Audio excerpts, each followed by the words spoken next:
Hey, good afternoon, everyone. How's it going? Okay. Yeah, we good? How's your Monday? So, it's sunny. Let's take it. All right, just a couple opening comments and then look forward to your questions. Always nice to see you all. We know President Trump's budget came out last week, and as they do in Washington DC, the president puts out a budget. We're actively analyzing it.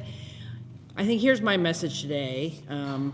Not knowing exactly all the details, but what I would anticipate is that we need Congress to stand up to the president and make sure people are not hurt by some of the budget cuts that they're talking about, whether that's housing or human services. The federal dollars that are important to Oregonians are really about keeping people healthy and safe, and hopefully we won't see any reductions. But it's going to be up to Congress to put a budget out that actually stands up for people. I don't know if I have a whole lot new on the budget side on the federal administration update, but we're continuing to monitor. We get, new things every week. We're checking, budgetary streams and things like that. But I do want to talk about one in particular that made the news that I want to highlight. It's the U.S. Department of Education canceling about $1 billion in federal mental health grants. So after the Uvalde shooting, Congress stepped up and said we should have more resources for local school districts to help students who might be having mental health issues. And Oregon is also a recipient of some of those grants. Right now, we have $29.6 million over 5 years coming into Oregon for these student mental health grants. And that will have a direct impact on students' ability to get help when they need it in the school districts who are receiving the dollars. And right now, it's our understanding, and we can get you the exact numbers, Portland Public Schools, Multnomah County Education Service District, the Corbett School District, the Phoenix Talent School District. Remember, a lot of students still traumatized by the wildfires from 2020 could probably use that help. And also the Douglas County Education Service District, who, by the way, they're doing some really amazing work in Douglas County with their school districts and their healthcare providers to really do more intervention work when there are student behavior issues and mental health issues. It would be really unfortunate for them to lose these dollars because they are really, I think, putting some great programming together. So they might be one worth following up to see how that's going to impact them. I think it's just an ongoing pattern of pulling back on dollars that are having good positive impact in not only in Oregon, but places around the country. And we will continue to fight back and do what we can, work with the Attorney General, see if we can hold on to the dollars that have been promised. But it is really troubling that we continue to see those actions from the Trump administration. So with that, I'm sure you have other questions for me. So. We're gonna switch off. Anka's got her huge mic. She'll give it to you. Dirk, go ahead and wait for the mic. Thanks, Anka. Hi, Governor. Hi, Dirk.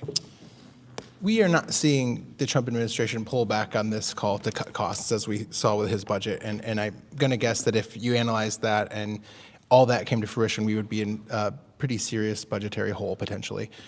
I'm wondering, given that we won't know the extent of what Congress is going to do when we pass a budget, I don't think, how likely do you think a special session or some sort of emergency scrambling to reconcile our finances is going to be? People are talking about that more and more, I think, in the building as seems probably we might have to do it. I don't know. How are you thinking about that? Well, I see special sessions as a tool that the legislature and I have to address any unexpected changes in the budget. I mean, I was around here during the Great Recession when, things were challenging, and special sessions obviously during the pandemic. I think this is a matter of timing. What is Congress going to do? What does our revenue forecast look like? Are we going to see the impacts of the tariffs later in the summer into the fall? And we've heard that from the economists. So there'll be a little bit of lag understanding the economic impacts of the tariffs, for example. So I think it's very difficult to project because maybe next week the president says no more tariffs or Congress doesn't pass his budget. So I just think it's really hard to tell. My message to legislators is do the best budget we can with the resources we have. We do have reserve funds. that are triggered under certain circumstances, and we could get you a review of those, but those are, that's why we have the rainy day fund, that's why we have the educational stability fund, and and we're at, north of 10% of discretionary dollars with those reserve funds, so that will be helpful to have. But I want to step back and say, if the types of cuts that the Trump administration and Congress are contemplating go through, every state, including Oregon, will be devastated by those budget cuts. There is no way for state dollars, no special session or reserve funds included, that will be able to make up for that. And so I would just hope that Congress does the right thing and does not slash budgets that matter to people in their home states. I have a remote question. Adrian Thomas with KPTV. This late into the legislative session, are you confident, Governor, that your proposed $771 million to fight homelessness will be supported by lawmakers? And what commitments have been made, if any, to Multnomah County as they face a $100 million shortfall for their homeless services? Okay, let me take the first one. So there is consensus with legislators and legislative leadership that we need to continue to focus on housing and homelessness. That has never been in question. We're all waiting to see the revenue forecast to decide, what resources will be available. What I've been saying to the co-chairs is we need to maintain our commitment that we have made to local communities who are also putting in money to maintain shelters and rehousing services. So I'm going to do everything we can to maintain that commitment. When it comes to the city of Portland and Multnomah County, there has been an update, and I think there's been a little bit of coverage about it. I said to the city and the county, you need to get on the same page about what additional emergency dollars you're going to need. Now remember, Multnomah County would also be receiving money under my budget already, but because of their budget cuts and the scale of the problem in Multnomah County, the challenge of serving folks, they are going to be short. So the city and county now have a joint proposal of asking for $25 million in addition to my budget to help them get through this challenging situation for them. And I'm supportive of that. Now, I don't know if we can get that money, but what I like is we now have a joint proposal with one number that my understanding is reflected in both the chair's budget and the mayor's budget. So all three are on the same page. We're all on the same page that that's what we would need to help get their budgets done on top of the resources already hoping to come from the state. Go ahead, Alex. I'm sorry, getting off, well, I guess it's a little bit of money here. The state recently signed this memorandum of agreement or understanding with a sort of insurance association here. Yeah. My question is, seems like a great plan to get the state and an insurance association in alignment about what people could do to their homes to stop their sky-high premiums. The state's run out of money for home hardening grants. OSFM has. It sounds like defensible space, the home hardening grants are up. As far as I know, there's no legislation right now that would actually send Oregonians money to help do the work to mitigate against wildfire on their property or on their home. Can you walk me through sort of what's supposed to happen after this as far as ensuring that if people get these certifications, the insurers will honor maybe not a reduced rate, but a paused or less likely to rise fast? And then what is the legislature going to do to help people pay for it, if anything? Okay, lots in there. Okay, so the session's not over yet, but I'm going to continue to fight for dedicated dollars and frankly new dollars to help to have more of these community-based grants that help not only individual homeowners harden and protect in wildfire, but the whole community. Because here's what we learned in this briefing last Friday, and I'm blanking on the name of the science. It's the Institute for Business and Home. So there's this nonprofit that literally tests how different types of structures and placement and materials keep communities safe when wildfires coming in. And it's based on science. So they literally test these things and say, if you do these things, maybe even have homes hardened around a neighborhood, and you don't have to harden everyone in the neighborhood, but you can better protect your community. I mean, they're really trying to figure out best practices. So the memorandum of understanding between the state fire marshal and this institute is to say, let's work together, figure out what works best, and let's apply it here in Oregon.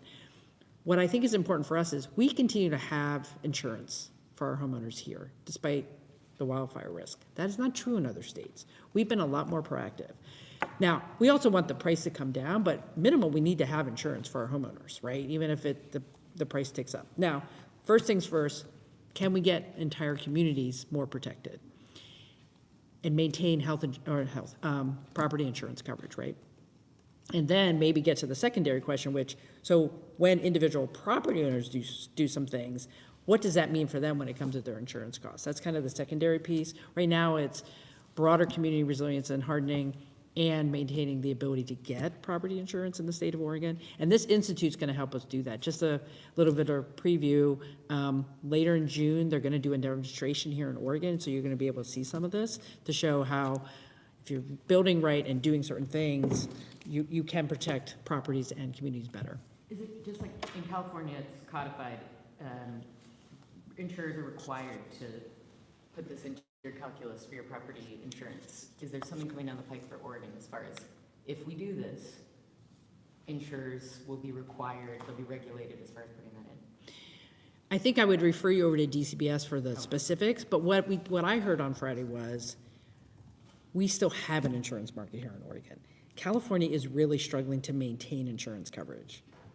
That's not our issue right now. Our issue is let's keep it. And I think by working with the insurance industry and the best practices for communities, we're going to have a different relationship than they have in California. And that's one of the things I heard on Friday, that they, for a whole lot of reasons, have made it very difficult to keep insurance in the state of Oregon, or state of California.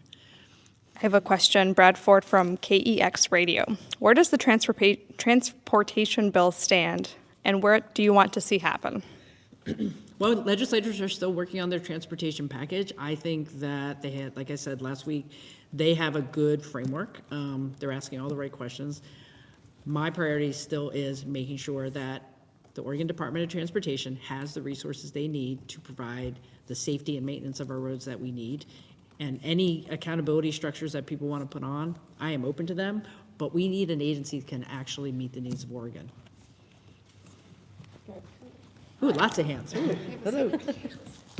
Hi, Governor. I just wanted to ask about the recent termination of the settlement between OHSU, or the recent termination of the merger between OHSU and Legacy Health. Do you have any comment on that? Was it as sudden as it was to us, to you, and did you have any knowledge beforehand that this was going to be happening?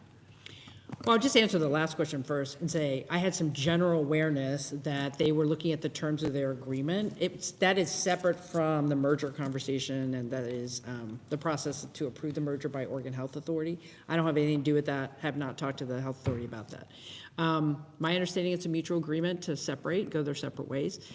I think the question now for both institutions is how do we continue to make sure access to care is guaranteed in the metro area? They might end up doing it separately, but we have to continue to make sure there's access to care. Okay, go ahead. Hi, Governor. I wanted to ask about the plan that you and Portland Mayor Keith Wilson announced last week related to system development charges and essentially suspending them, right, to encourage more development. How do you, I guess I have two quick questions. Yeah. The first one is, what kind of response have you gotten to that? And the second one is, how do you balance that encouragement of more development, knowing that it will cost local government like millions of dollars that they're not going to be receiving for those charges? Yep. We've had good response to the proposal. I think the city is doing the right thing, and I praise the mayor for being bold and saying, if we want more housing, we have to put something on the table. And I think system development charges are a good approach. And some other places have already done this, or they delay them, or if you're building certain types of housing, you don't have to pay them. We need more housing in Portland. They are behind. And this sends a clear message to the development community that we want your business in Portland and we want you to build housing. In terms of the dollars that would not be recovered at the moment, at least for up to 3 years, those are dollars they're not getting now, right? No housing gets built, those dollars are not coming into the city. I would rather see more housing come in and then all the other types of benefits from that. Incomes, people come in, there's a business activity. When there's more housing, there are also other benefits, not just the SDC fees. And I also want to remind folks that SDCs were originally designed more for places where there was no infrastructure. This is in the central city core, in Portland, within the urban growth boundary. There is existing infrastructure. Now, you don't want to do this forever, but for 3 years and to get up to 5,000 units, that would be a huge boom for the city of Portland, and I think it was the right step to take. I have a remote question, then this is my last remote question for now. Rogue Valley Times, Beverly Pollock. Has your office reviewed the letter and petition from the Justice for Hakeem campaign and Southern Oregon base regarding firefighter Brian Hakeem Simpson, the wildland firefighter sentenced to 70 months of prison after defending himself during what has been alleged to be an unprovoked attack in June? I was told a packet had been submitted and confirmed as received by your office. If you hadn't had a chance to review the packet, can you comment on whether you're familiar with the case and if you plan to issue a statement? I don't know if we received the packet. If anyone's reviewing it, it's probably my legal team, and I'm aware with the high-level details of the case. It is complicated, and appreciate people's advocacy, and we'll continue to review the case. Hi. Really quick Hi, question Lauren. about the mental health funding. I'm wondering if you heard anything about that just being cut to blue states. Did you get any inkling of that? I have not. Okay. I don't know. I don't know if that's true or not. I don't know if it is either, Yeah, I but don't know. figured We you can might. find out. Okay. And then a better question. There was a bill in the state legislature this session that died that would have made the child welfare ombuds more independent, kind of like Fred Steele and the long-term care facility ombuds program. And I'm just wondering what you think about that idea, because we have had issues with the Oregon Youth Authority ombuds and the Department of Correction. And does it make sense to have these people who are, their role is supposed to be sort of a watchdog of the agency, report to people within the agency, or even report to the governor's office? So across state government, we have quite a few ombuds positions, people who are, it's their job to take incoming concerns, complaints, and pass them along. I think the long-term care ombuds is a little different because that's required by federal law. Right. So- And they are, And they are independent, but yes. that was established by federal Yes. law.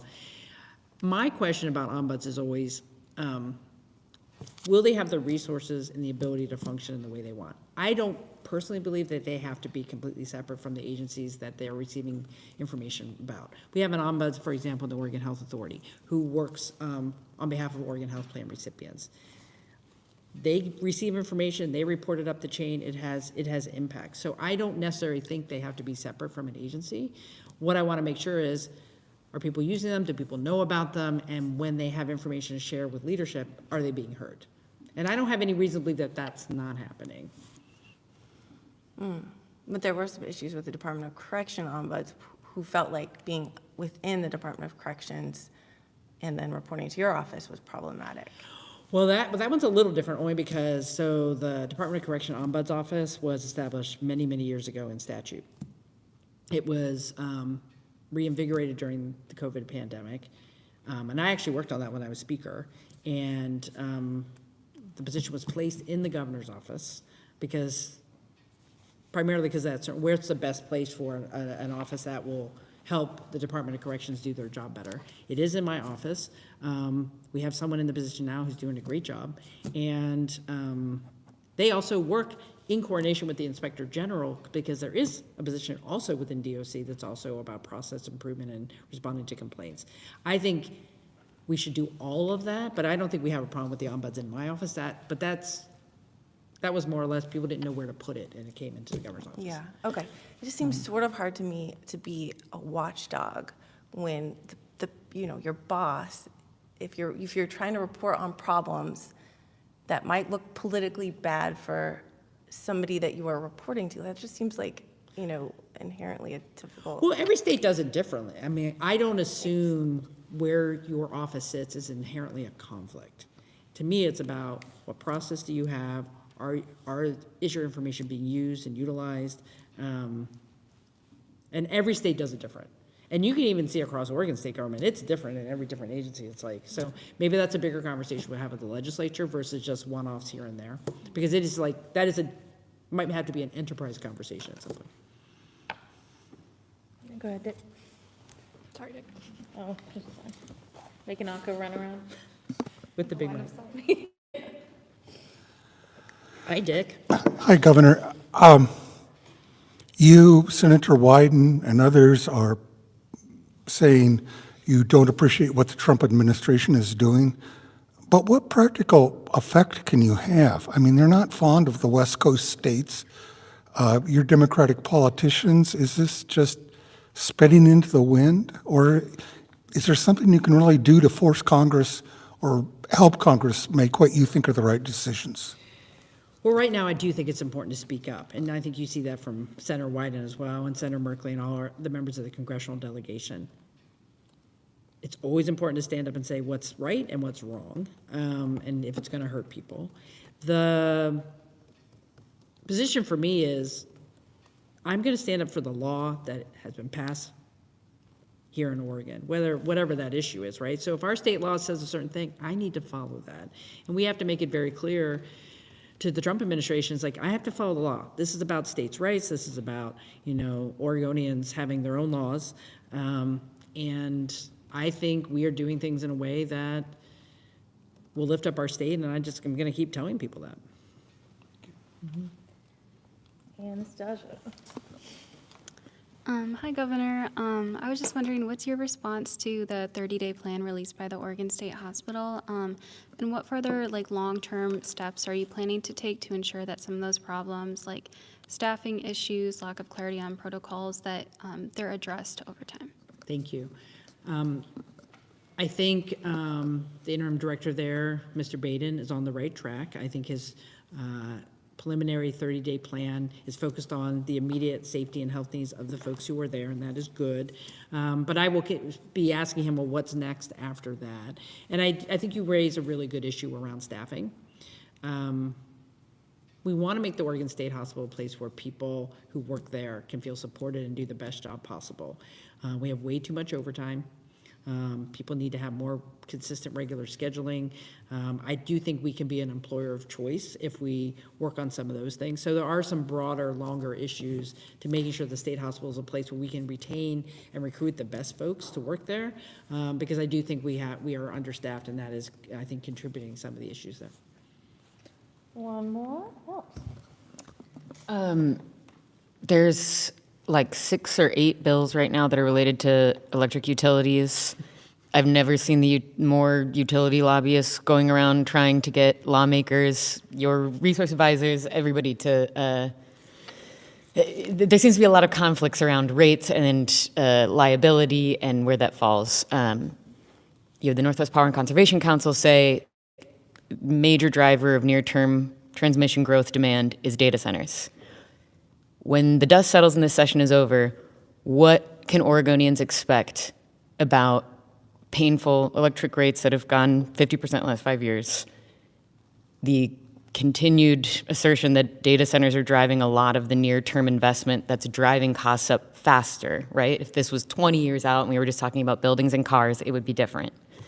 And what does it say about your Public Utilities Commission and maybe public trust there, that so many bills are being considered right now that kind of have to do with their work of regulating, making sure energy is affordable for Oregonians, protecting them from burning up in a wildfire should a power line ignited fire start? I guess I'm just wondering more broadly, what do you want out of the end of this? And what do you think it says about the Public Utilities Commission and maybe sort of more broad public trust or not in their ability to regulate? Well, first of all, what I want to see for Oregonians at the end of the session is a renewed commitment to keeping utility rates low, giving the Public Utility Commission additional tools to do that, and more opportunities to put more of the burden on the folks who are using the energy. In this case, some of the large users like data centers should be doing more of their fair share, so it's not all coming onto residential ratepayers. I do think we need consistency on what we're expecting from the large utilities around wildfire risk, and we've started that a couple years ago, and that's a continuing conversation. So I expect improvements in all those areas with the legislation that's happening. I don't think it's a commentary on the PUC. I think it's more of a commentary on we have challenges with the grid, we have challenges with wildfire, we have challenges with rates, and it's just a top-of-mind issue for legislators. And so correspondingly, you see a lot of bills about it. I do like the idea of giving the Public Utility Commission more tools to do the right thing. And I set a letter of expectations to the PUC about, these are the things I need you to be thinking about. How do you keep rates reasonably low and consistent for folks? How do you deal with the bigger users? And how do you deal with risk and liability? Those are all really important, and my expectation with the PUC is they're going to follow through and do those things. And it's nice that the legislature's giving them some more options.